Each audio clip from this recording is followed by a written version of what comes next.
On Christmas Eve, many years ago, I lay quietly in my bed. I did not rustle the sheets. I breathed slowly and silently. I was listening for a sound a friend had told me that I had never heard, ringing bells of Santa's sleigh. There's no Santa. My friend insisted, but I knew he was wrong. Late that night, I did hear the sounds, though not of ringing bells. From outside came the sounds of hissing steam and squeaking metal. I looked through my window and saw a train standing outside, standing perfectly still in front of my house. It was wrapped in an apron of steam. Snowflakes fell lightly around it. A conductor stood at an open door of one of the cars. He took a large pocket watch from his vest, then looked up at my window. I put my slippers and robe. I tiptoed down the stairs and out the door. All aboard. The conductor cried out. I ran up to him. Well, are you coming?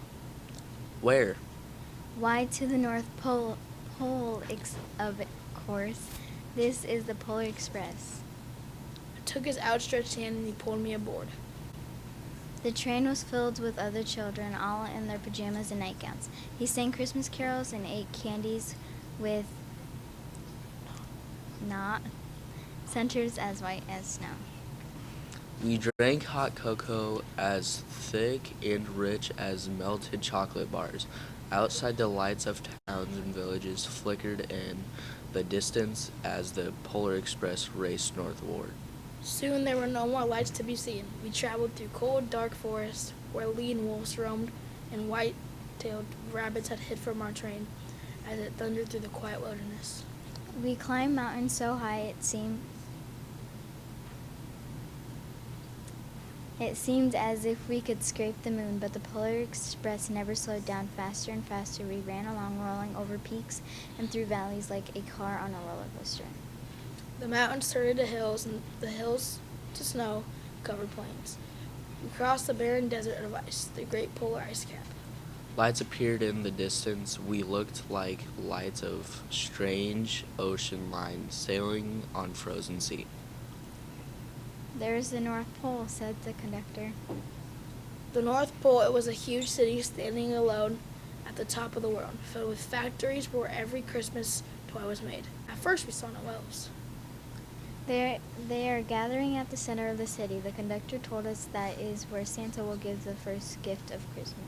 Who receives the first gift? We all asked. He will choose one of you. Look, shouted one of the children, the elves. Outside we saw hundreds of elves. As our train drew close to the center of North Pole, we slowed to a crawl, so crowded were the streets with Santa's helpers. When the Polar Express could go no further, we stopped and the conductor let us out. We pressed through the crowd to the edge of a large open circle. In front of us stood Santa's sleigh. The reindeer were excited. They pranced and paced, ringing the silver bells that hung from their harnesses. It was a magical sound like nothing I've ever heard. Across the circle, the elves moved apart and Santa appeared. The elves cheered wildly and he marched over us, pointing at me. Said, Let's have this fellow here. He jumped into his sleigh. The conductor handed me up. I sat on Santa's knee and asked, Now what would you like for Christmas?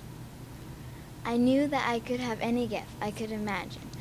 But the thing I wanted most for Christmas was not inside Santa's giant bag. What I wanted more than anything was one silver bell from Santa's sleigh. When I asked, Santa smiled. He gave me a hug and told an elf to cut a bell from the reindeer's harness. The elf tossed it up to Santa. He stood holding the bell high above him and called out, "The first gift of Christmas."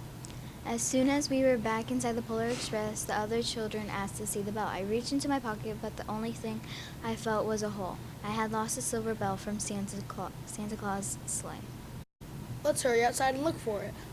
One of the children said, but the train gave a sudden lurch and started moving. We were on our way home. It broke heart to lose the bell.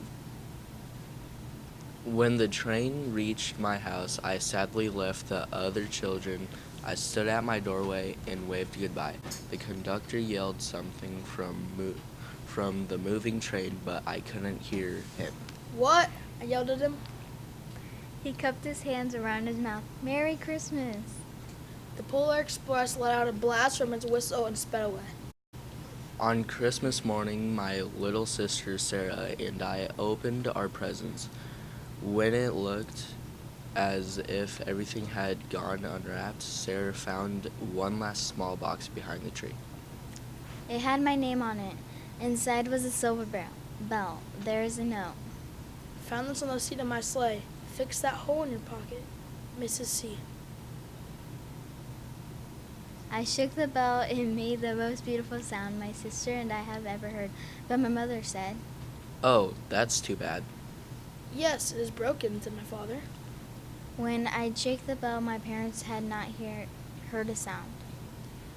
At one time, most of my friends could hear the sound, hear the bell, but as years passed, it fell silent for all of them. Even Sarah found one Christmas she could no longer hear the sweet sound. The The end. At one time, most of my friends could hear the bell, but as years passed, it fell silent for all of them. Even Sarah found one Christmas she could no longer hear its sweet sound.